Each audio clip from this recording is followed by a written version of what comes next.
សូមស្វាគមន៍មកកាន់ showroom High Brand from Factory យើងមានឡាន model និងម៉ូតូ model ចូលស្តុកថ្មីច្រើនដែលធ្វើឲ្យអ្នកទាំងអស់គ្នារំភើបចឹងចូលមកបាទផ្លេងផ្លេង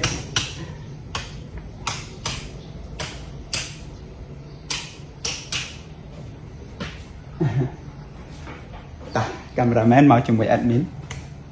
ក៏ដល់កន្លែងនេះអ្នកដែលឆ្លាញ់ឡាន Formula 1 ណាច្បាស់ជាហល់ខ្លាំងហ្មងដោយសារទូនេះសិតតែឡាន Formula 1 ទាំងអស់គ្នានេះយើងមានឡាន McLaren ទំហំ1/24មួយជួរនេះគឺទំហំ1/24ទាំងអស់ហើយយើងមាន McLaren យើងមាន Red Bull ហើយ Red Bull មួយនេះ version យើងមាន driver ជាមួយនឹងឡាន Formula 1 ហ្នឹងហើយ pilot ហ្នឹងយើងមានតាមលេខទៀតទាំងអស់គ្នាហើយនេះគឺឡាន Ferrari ហើយយើងមានលេខដែលពេញនិយមច្រើនហើយនេះគឺ AMG ហើយយើងមានលេខ44និងលេខ63ទាំងអស់គ្នាតាយើងដល់កន្លែងដែលរំភើបខ្លាំងហើយសឹកក្រហមហ្មងស្អាតនេះគឺ Ferrari ទំហំ1/43ច្រើនហើយនេះ Alfa Romeo ដែល entry market ហើយកំពុងពេញនិយមហើយយើងមាន Aston Martin ហើយនេះគឺឡាន AMG ហើយយើងមាន W15 ទាំងអស់នេះហើយនៅ W13 W14 ក៏មានដែរហើយអីដែលអ្នកទាំងអស់គ្នារំភើបកាន់តែខ្លាំងមួយទៀតកាមេរ៉ាមែនមកវ៉ាវមកធ្នើនេះសិតតាឡាន Red Bull ទាំងអស់ហើយ Red Bull យើងមានច្រើន version ណាយើងមាន RB19 RB20 ហើយប្រកួតនៅកន្លែងផ្សេងដូច Miami ដូច British អីផ្សេងគឺនៅក្នុងនេះទាំងអស់អញ្ចឹងសម្រាប់អ្នកដែលឆ្លាញ់ឡាន Formula 1ឃើញហើយគួរតែកំងឲ្យរៀនហើយនេះយើងមាន Alpine លេខច្រើនហើយជាមួយនេះជួរនេះគឺ McLaren ទំហំ1/43ហើយនេះគឺទំហំ1/32និយាយអញ្ចឹងណាត់នៅកន្លែងនេះហើយសូមបង្ហាញជួរនេះមួយកាមេរ៉ាមែនចាប់ឲ្យជប់នេះគឺម៉ូតូទំហំ1/18ទាំងអស់យើងមាន Harley Davidson យើងមាន Kawasaki យើងមានម៉ូតូ GP ច្រើនមានលេខច្រើនឲ្យអ្នកទាំងអស់គ្នាទៅអញ្ចឹងហើយយើងមានម៉ូតូផ្សេងដូច BMW អីផ្សេងច្រើនទៀតអញ្ចឹងកាមេរ៉ាមែនអូមកខាងនេះបន្តិចព្រោះខាងនេះក៏មានដែរអញ្ចឹងមកជួរនេះអ្នកដែលស្រឡាញ់ម៉ូតូ GP ហើយនឹងម៉ូតូ Harley ទំហំ1/18ណែនាំជូនតោះកាមេរ៉ាមែនថយបន្តិចហើយយើងចាប់យកមុំធំ 0.5 ទាំងអស់គ្នាសម្រាប់អ្នកដែលស្រឡាញ់ឡានទំហំ1/64ណាទូនេះគឺសម្រាប់អ្នកទាំងអស់គ្នាហ្មងសារខាងក្នុងនោះគឺសុទ្ធតែឡានទំហំ1/64ដែលស្អាត premium ហើយកម្រដែលអ្នកទាំងអស់គ្នាពិបាកនឹងរកកាមេរ៉ាមែនចូលមកយើងចង់ណែនាំជូនបន្តិចដោយសារថ្ងៃមុនអីវ៉ាន់ជួយសុកថ្មីច្រើនពេកយើងអស់កន្លែងដាក់នៅទូនោះអញ្ចឹងយើងចាក់ដល់បាយមកនេះគឺជំនួសឆ្នៃប្រឌិតរបស់ក្រុមការងារយើងយកមានកន្លែងដាក់ដំបងឡើយទូហ្នឹងគឺសម្រាប់គេមានដេកបែបនេះដល់ពេលឥឡូវអស់កន្លែងដាក់តល់ហើយអញ្ចឹងយកវាមិនអាចដាក់ទៅស្អាតមួយយ៉ាងនេះឡាន Ferrari ទំហំ1/43ហើយជួរនេះគឺឡាន Mercedes AMG មានច្រើនទំហំ1/43ដូចគ្នាហើយនេះMcLaren ទាំងអស់ហើយយើងមានច្រើនលេខយើងមាន MCL 38 MCL 60ច្រើនលេខច្រើន version ជូនអ្នកទាំងអស់គ្នាតាអញ្ចឹងនេះយើងមកដល់ទូដែលអ្នកទាំងអស់គ្នាធ្លាប់ឃើញប៉ុន្តែទូនេះមកម្ដងផ្លែម្ដងថតម្ដងផ្លែម្ដងដោយសារយើងមានឡានថ្មីចូលស្តុកច្រើនអញ្ចឹងទូហ្នឹងកាន់តែចង្អៀតទៅអញ្ចឹងសម្រាប់អ្នកដែលអញ្ជើញមកអ្នកទាំងគ្នាអាចមកមើលលេខបានអត់គិតលុយទេតោះកាមេរ៉ាមកជាមួយ admin អូទាំងអស់គ្នាយើងចង់បង្ហាញឡាន Formula 1ដែលយើងបិទដាក់នឹងអញ្ចឹងបានណាwallpaper ហ្នឹងស្អាតយើងមានឡាន Formula 1ហើយជាមួយនឹងឡាន Formula 1ហ្នឹងគឺមាន drive រូបរបស់ driver ជាមួយនឹងឡានហ្នឹងហ្មងអញ្ចឹងពេលដែលទាំងអស់គ្នាដាក់សុំតាំងដោយរូបថតអញ្ចឹងទៅស្អាតខ្លាំងដល់ពេលយើងនិយាយអញ្ចឹងហើយចង់បង្ហាញតិចកាមេរ៉ាមែនមកជាមួយ admin យកមកខាងនេះវ៉ាវថ្ងៃនេះមានឃើញយក0.5បន្តិចទៅឲ្យឃើញអានេះធំបន្តិចថ្ងៃនេះ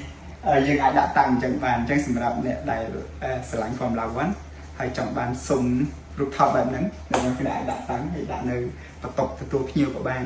បន្ទប់ showroom បានទាំងអស់គ្នាក៏បានឬក៏បន្ទប់គេក៏បានដែលស្អាតខ្លាំងហើយយើងត្រឡប់មកខាងនេះវិញបន្តិចហើយនិយាយពី Formula 1ទៅដែរទាំងអស់គ្នានេះយើងមាន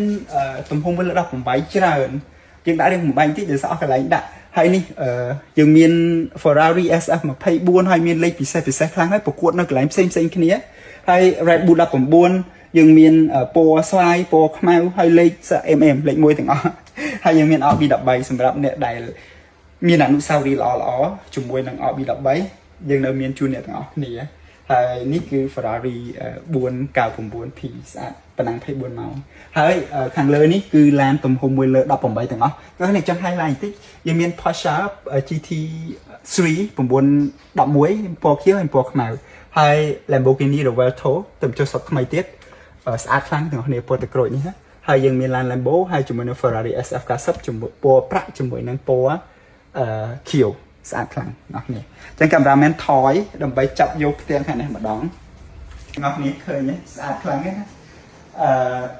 ឡានទាំងអស់គឺទំហំមួយលើ24ភាគច្រើនហើយនឹងទំហំលើ18ខ្លះតែភាគច្រើនទាំងអស់គ្នាឃើញឡានទំហំមួយលើ24តែស្អាតខ្លាំងជាងឆ្នាំស្អាតកំងបានណាអូកាមេរ៉ាមែនមកតិចយើងមានកន្លែងនេះតែប៉ិតយើងអត់ចង់ដាក់នៅនឹងផ្ទាល់នឹងការ៉ូអញ្ចឹងទេប៉ុន្តែយើងអស់កន្លែងដាក់អញ្ចឹងតែអ្នកទាំងអស់នេះឆាប់កំងទៅយើងកុំឲ្យដាក់នឹងការ៉ូបែបហ្នឹងអញ្ចឹងអាចកំងបានឡានម៉ូដែលថ្មីចុះស្រុកច្រើនណាអ្នកគ្នាយើងត្រឡប់មកក្រោយតិចឲ្យអ្នកទាំងអស់គ្នាបានឃើញឡាន frame មិញដែលយើងតាំងនៅលើអញ្ចឹងហ្នឹងទាំងអស់គ្នានេះអានេះ McLaren ហើយអានេះ Ferrari ហើយនេះ Ferrari SF23 យើងមាន driver ជាមួយនឹងឡាននៅនឹងហ្មងទំហំ1.43ស្អាតខ្លាំងហើយមួយនេះគឺឡាន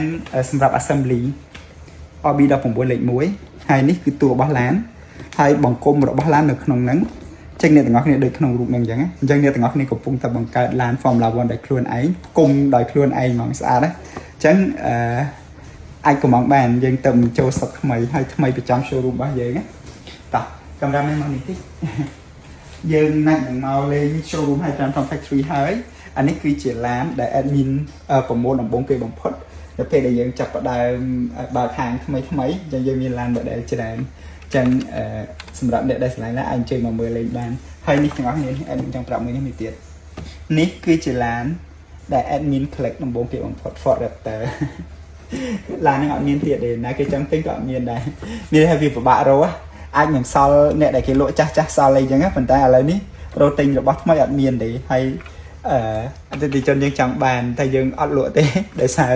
អស់ហើយក៏ជាអនុស្សាវរីយ៍ល្អៗដែល admin ទៅនឹង collect មុនដំបូងគេអញ្ចឹងចង់ទុកជាអនុស្សាវរីយ៍អញ្ចឹងshowroom ហើយ brand from factory របស់យើងសូមស្វាគមន៍អ្នកទាំងអស់គ្នាអញ្ចឹងអាចកំងបានហើយបើសិនជាអ្នកទាំងអស់គ្នាអញ្ជើញមក showroom យើងផ្ទាល់យើងស្វាគមន៍ជានិច្ចព្រមប្រាប់មុនផង1ម៉ោងឬ2ម៉ោងមុនដើម្បីយើងស្រួលត្រៀមក្រុមការងារដើម្បីចាំបើសិនជាឆ្ងាយឬក៏អត់មានពេលមកអ្នកទាំងអស់គ្នាអាចកំងតាម online យើងមានដឹកជូនកំងថ្ងៃហ្នឹងដឹកថ្ងៃហ្នឹងមកដោយសារឡាន model និងម៉ូតូ model ដែលយើងមាននៅក្នុង showroom ហ្នឹងគឺមាននៅក្នុង stock ស្រាប់ជាអាចកំងបានភ្លាមយើងដាក់ផ្លាកលេខជូនមកស្អាតហ្មងអរគុណណាស្វាគមន៍មកកាន់ showroom Hyperon Factory របស់យើងអូខេ thank you